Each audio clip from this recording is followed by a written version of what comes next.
Hello viewers, আসসালামু আলাইকুম। Welcome back to my channel Hanna's cooking হাউজের আজকের এপিসোডে আমি আপনাদের সাথে শেয়ার করতে চলেছি কিভাবে ঘরে থাকা উপকরণ দিয়ে ইনস্ট্যান্ট জিলাপি তৈরি করা যায় সেই রেসিপিটি। তাহলে ভিউয়ার্স চলুন দেখে নেওয়া যাক রেসিপিটি। জিলাপি তৈরি করে নেওয়ার জন্য প্রথমে শিরাটা তৈরি করে নেব। শিরাটা তৈরি করে নেওয়ার জন্য মেজারমেন্ট কাপের 2 কাপ পরিমাণ চিনি দিয়ে দেব। এখন দিয়ে দিচ্ছি হাফ কাপ পরিমাণ পানি। হাফ কাপ পরিমাণ পানি দেওয়ার কারণে চিনির শিরাটা খুব তাড়াতাড়ি হয়ে যাবে। শিরাটা তৈরি করার জন্য ছোট একটা পাত্র নিয়ে নেবেন, তাহলে শিরার উচ্চতা বেশি হবে এবং জিলাপিগুলো শিরার মধ্যে ভালো করে ডুববে। আর সুন্দর একটা কালার আসার জন্য দিয়ে দিচ্ছি অল্প করে ফুড অরেঞ্জ কালার। তবে এই কালারটা দেওয়া একেবারেই অপশনাল, আপনাদের হাতের কাছে না থাকলে বাদ দিয়ে দেবেন। এখন আপনারা যদি কোনো ফ্লেভার চান তাহলে এখানে দিয়ে দিতে পারেন। আমি মাঝখান থেকে দুভাগ করে দিয়ে দিচ্ছি 3-4টা এলাচ। চুলাটা অন করে চিনিটা গলার আগ পর্যন্ত নাড়ার উপর রাখতে হবে। এই চিনির শিরাটা একটা মাত্র বলক আসার কিছুক্ষণের মধ্যেই হয়ে যাবে। একটা মাত্র বলক আসার কিছুক্ষণ পরেই যখন হাত দিয়ে ধরলে একটু চটচটে মনে হবে, তখনই বুঝতে হবে শিরাটা হয়ে গেছে। একটা স্প্যাচুলায় একটু শিরা তুলে যখন ঠান্ডা হয়ে যাবে, তখন আঙ্গুল দিয়ে এরকম করলে হালকা একটা তার দেখা যাবে, তখনই বুঝতে হবে শিরাটা হয়ে গেছে। আর এই পর্যায়ে দিয়ে দেব আমি হাফ চা চামচ ভিনেগার। তবে আপনারা ভিনেগারের বদলে লেবুর রসটাও দিতে পারেন। আর এই ভিনেগার বা লেবুর রসটা দিলে যা হবে, এই শিরাটা জমবে না। শিরাটা তৈরি করে নিলাম। এখন জিলাপির জন্য ব্যাটারটা তৈরি করে নেব। আর জিলাপির ব্যাটার তৈরি করে নেওয়ার জন্য একটা মিক্সিং বোলে নিয়ে নিচ্ছি 1 কাপ পরিমাণ ময়দা। আর 1 কাপ পরিমাণ ময়দার জন্য দিয়ে দিচ্ছি হাফ চা চামচ সোডা। এটা কিন্তু বেকিং সোডা, বেকিং পাউডার না। আর জিলাপি তৈরি করার জন্য বেকিং সোডাটাই ব্যবহার করতে হবে, তাহলে জিলাপিটা অনেকক্ষণ মচমচে থাকবে এবং পাশাপাশি ফুলবেও। এখন দিয়ে দেব স্বাদমতো লবণ। তবে লবণটা দেওয়া অপশনাল, আপনারা চাইলে স্কিপ করতে পারেন। এবার এই জিলাপির মধ্যে মিষ্টির দোকানের পারফেক্ট টেস্ট নিয়ে আসার জন্য আমি দিয়ে দেব যে কোনো এক ধরনের টক। আমি 1 চা চামচ ভিনেগার দিয়ে দিচ্ছি। আর এই 1 চা চামচ ভিনেগার দেওয়ার কারণে এই ব্যাটারটার মধ্যে কোনো রকমই গন্ধ আসবে না। বিভিন্ন ধরনের আচার তৈরি করতে ভিনেগারটা সাধারণত সবার ঘরেই থাকে। আর এই ভিনেগারটা এত সহজে নষ্ট হয় না, একবার কিনলেই চলে যায় বহুদিন। আপনারা চাইলে অন্য যে কোনো ধরনের টক দিয়েও এই জিলাপিটা তৈরি করে নিতে পারেন, যেমন লেবুর রস, তেঁতুলের রস অথবা টক দই। যদি আপনারা টক দইটা দেন তাহলে হাফ কাপ পরিমাণ দিয়ে দেবেন। এবার দিয়ে দেব 1 টেবিল চামচ সয়াবিন তেল।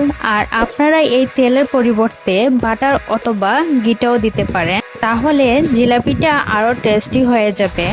এবার অল্প অল্প করে পানি দিয়ে জিলাপির ব্যাটারটা তৈরি করে নেব।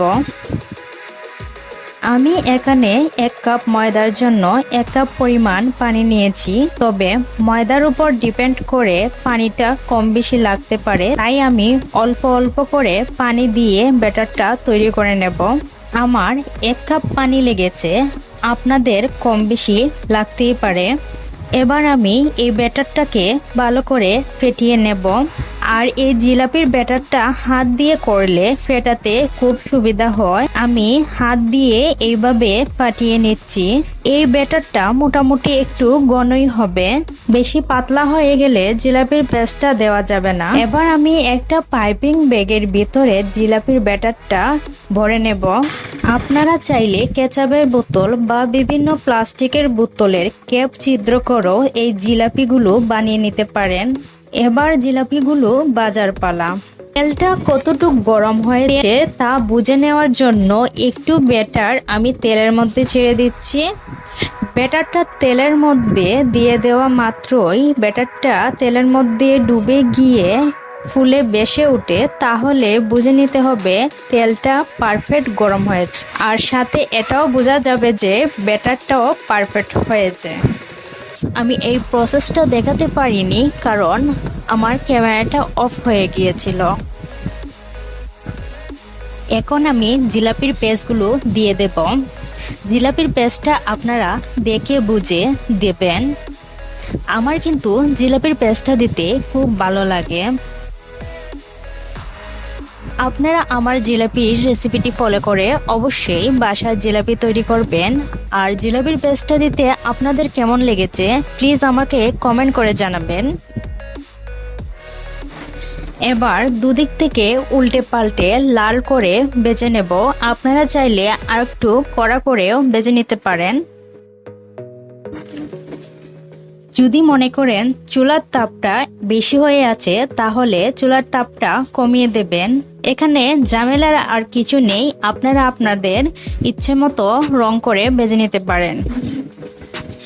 এবার জিলাপিগুলোকে শিরায় ভিজিয়ে নেওয়ার পালা। জিলাপিগুলো ভাজার সাথে সাথেই শিরার মধ্যে ডুবিয়ে দিতে হবে, আর শিরাটা অবশ্যই হালকা গরম থাকতে হবে।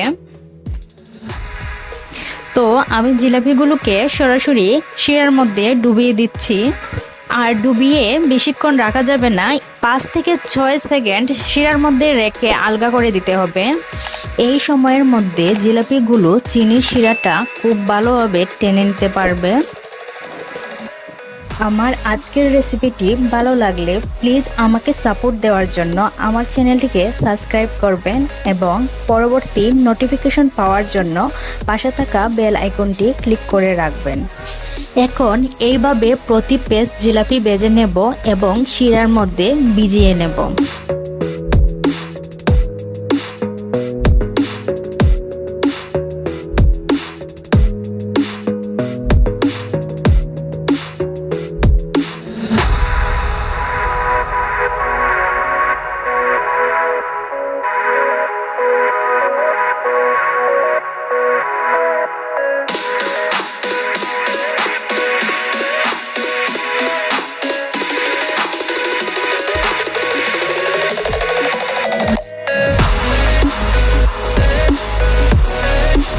আর এরই মধ্যে আমার সবগুলো জিলাপি ভাজা হয়ে গেছে। আর দেখেই বোঝা যাচ্ছে জিলাপিগুলো কতটা মচমচে ও রসালো হয়েছে। তাহলে এখন একটা জিলাপি ভেঙে দেখিয়ে দিচ্ছি কতটা মচমচে হয়েছে।